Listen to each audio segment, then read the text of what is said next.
Terrific All-American high school and All-SEC college football career, and was a key part of a Super Bowl championship team. It is his work after his playing career that may better define his life. Gene Edwards profiles Tyrone Keys, who is still giving 100% for a new set of teammates every day. Never could have made it without you. Tyrone Keys has helped send more than 1,000 kids to college as founder and executive director of All Sports Community Service in Tampa, a scholarship and mentoring nonprofit organization. Though the stakes are radically different from his playing days, every day is still game day for Tyrone Keys. I get up every morning. I pretend that I got a game. I pretend do the same thing that we did when Mike Dicker called us up right before each game. We got together and said the Lord's Prayer. I do that, and I head out to the schools. Dad worked for FHA, and though Mom taught at Murrah, Keys became an All-American lineman at arch-rival Callaway. The Chargers winning 22 straight home games and a Big 8 title with one of JPS's earliest integrated championship teams. Tyrone still credits Chargers assistant Odell Jenkins as one of his earliest mentors. The Bear called him at home. Notre Dame, too. But Keys wanted to be part of something bigger in Starkville. I'll never forget on recruitment day, Johnny Cooks called me, Glenn Collins, we decided that we were going to go to Mississippi State together. We talked to Willie Jackson, and all of us got on the phone talking to one another.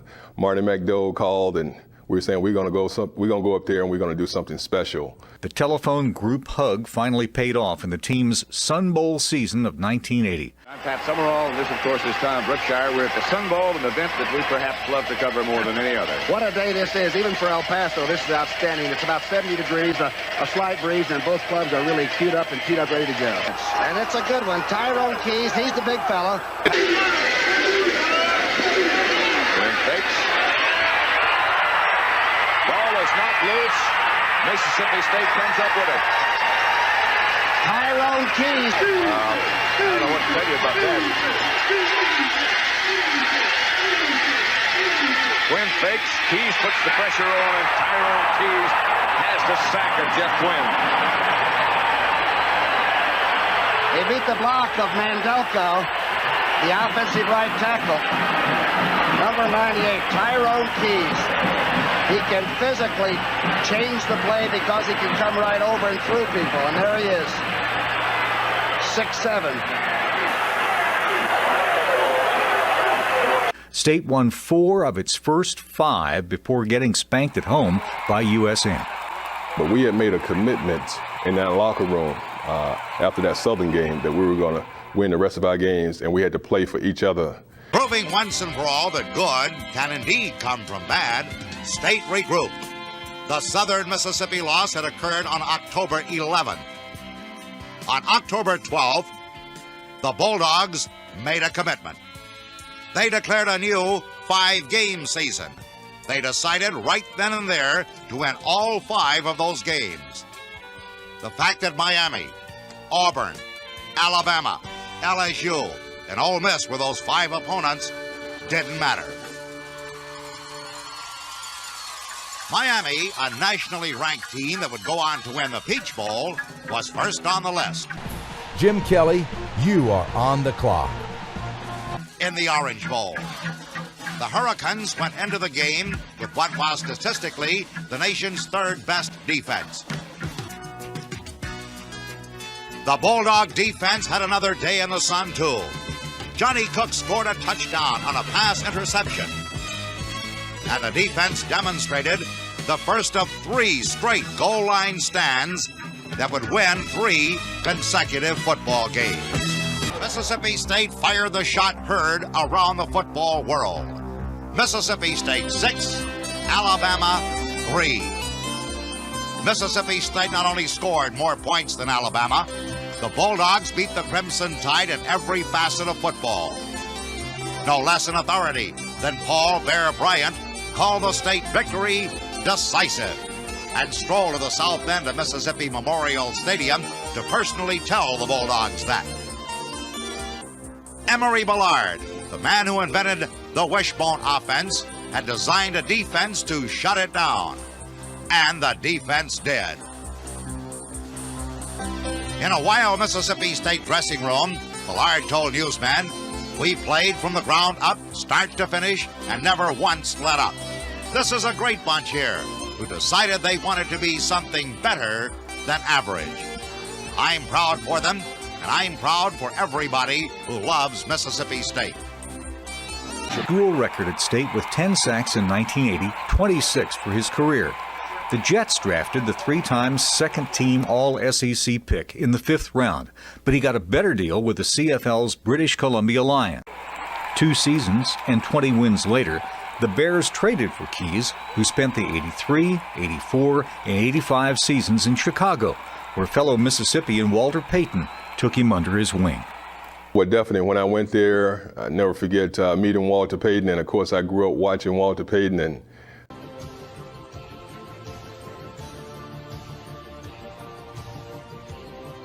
I appreciate him for taking me up under his wings and showing me the ropes. Our foundation is to make a difference wherever that need or wherever that positioning may be, and that's what we do.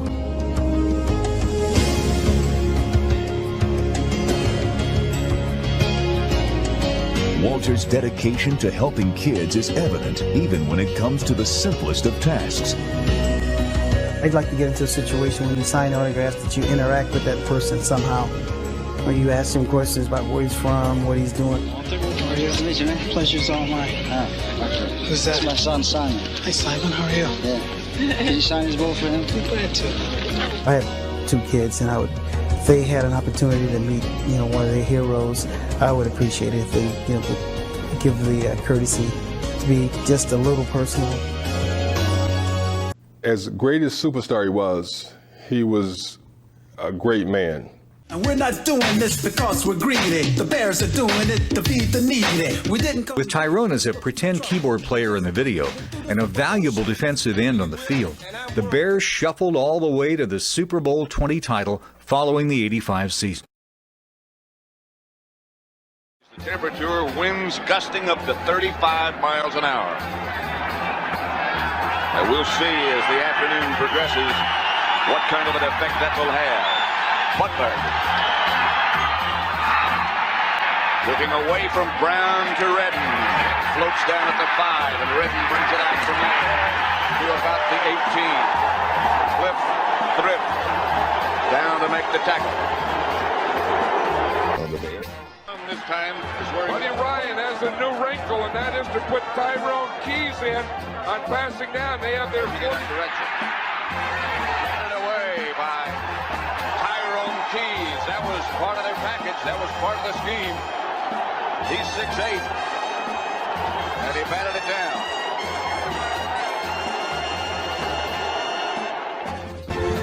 Ahead 17-0, the stage was set for one final magic moment. And now the winner that everybody talked about. I wonder if they finally arrived. Maybe they're cheering for the snow. The best thing about that day was the last fumble. 3rd down, 11 yards to go for Dieter Brock and company. Brock back to pass, the rush on. And hammered down. Look at the ball. Picked up by Wilbur Marshall. Marshall running across the goal. Go. 30. 20. There's all the way. 15 yards. 5, touchdown. And a goal. Oh, man. What a way to end. Oh. Wilbur Marshall has scored for the Chicago Bears. Because today they became the first playoff team in history to record back-to-back shutouts. First it was the Giants, and now it's the Rams. I can still see it in slow motion when Wilbur Marshall picks up the ball. The Fridge is leading him down the field, and we all are just running with him. Fridge ain't losing no ground now. He's right with him. You can't write a script for this, just the way it all ended. Not to get theatrical, but I mean, how better can you write a script here for crying out loud? And the snow starts coming down, and the fans went absolutely crazy.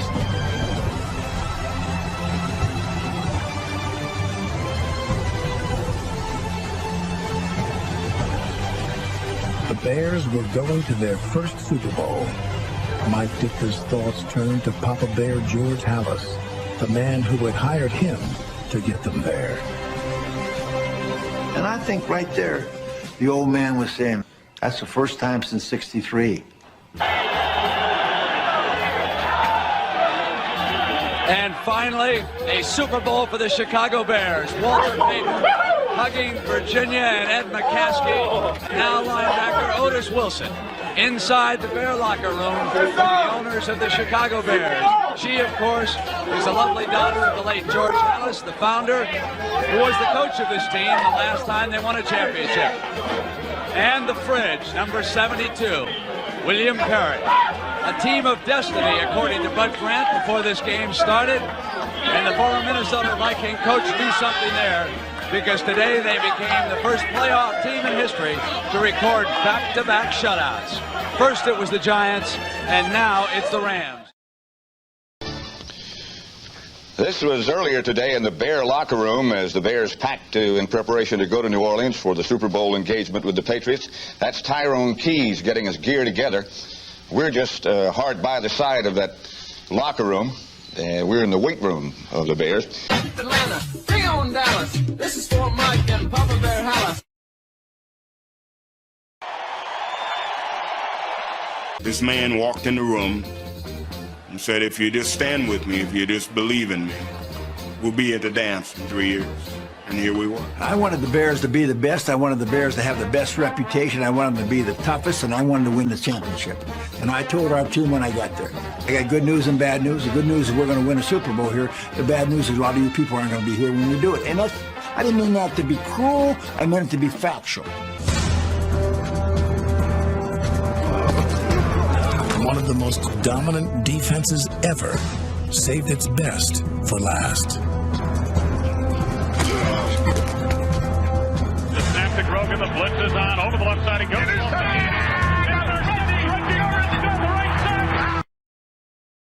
We just took it at them, and we played Bear football today. You know, they tried to come out and do some things and intimidate us, but I think they learned that nobody intimidates the Chicago Bears. You talk about the spread, but you beat it by 3 times at least with the 46-10 victory.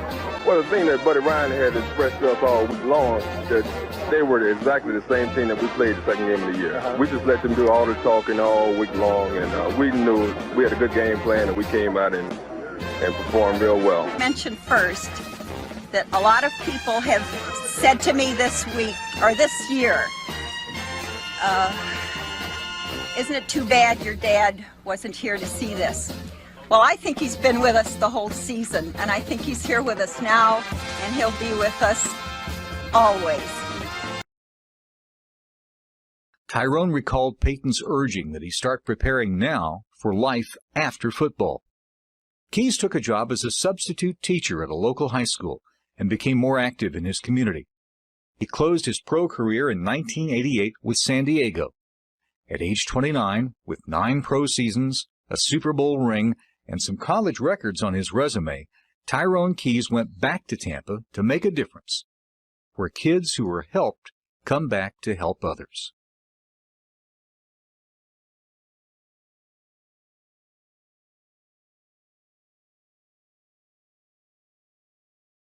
In the me-first world of professional sports, most players won't extend a hand to help up a teammate, much less go out of their way for someone they don't know.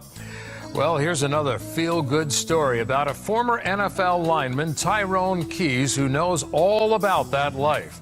But unlike many of his teammates, he knew that wasn't the way to go. Ever since he hung up his cleats, he's been doing all he can to give back to those who need it most. In 1993, while subbing at Lato High School, he was asked to mentor football standout Albert Perry. The experience would prove to be life-changing. So many of these kids are faced with these challenges of growing up in environments where they have this dream, but there's nobody living close by them who can help them achieve that dream. That's when I really became motivated. That's when that extra spark, like in the fourth quarter, when you're down by 7 points and somebody need to make a play. I remember us in the huddle. We started to panic a little bit because if you remember, they hadn't even been across the 50-yard line the whole game. So Billy Jack and Tyrone was kind of like the senior leader of the defense that year. Larry Friday. So guys in the huddle started like, come on, man, we can't let it get away. We can't let it get away. So 30 seconds, and So they were rushing to the line because we was kind of disorganized. And I remember getting up and Tyrone told me, we're going to make a big play, you're going to make a big play. With Keys playing a key role on the game's key play. When I saw Jacobs run my way, I was thinking, he's not coming this way again. Let's take a look at our All-State Good Hands flashback. The last time Alabama lost in the regular season as number one was all the way back in 1980. Tied 3-3 late in the fourth quarter. Dana Moore's 22-yard field goal put the Bulldogs up by 3. Alabama marched down to the 2-yard line, but Tyrone Keys hit quarterback Don Jacobs. It forced the fumble. Mississippi recovered and ended Alabama's 28-game win streak in their hopes of an unprecedented third straight national championship. It's an organization that helps students get involved in their community, mentors them through high school, and helps them take the necessary steps to get into college. One of my ultimate goals was to show people that you can parlay the game from the playing field to the game of life. Since he opened the doors in 1993, they've processed over $20 million in scholarships and helped hundreds of students. The hidden secret to the program, before you graduate, you have to reach back and help someone else. I had a young man who graduated from Air Force Academy, and he called me and said, you know, Mr. Keys, I'm going to do what was done for me. I'm going to give a scholarship back at my high school. I was just overwhelmed that he and his brother, Gilbert Perez and Sergio Perez, had come back, and now they're giving back, and these kids are just out of college. Our final Presidential Volunteer Service Award is the Lifetime Award, which is being presented to Lieutenant Colonel Gilberto Perez. At this time, we ask Lieutenant Colonel Perez to join our leadership on stage.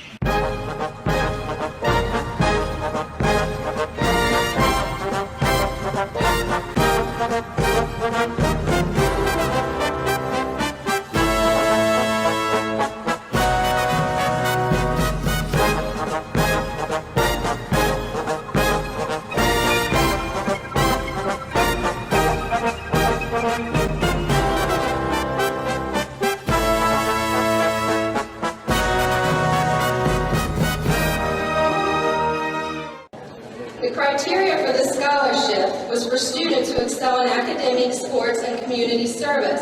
The students also had requested that our students have the same values that they value.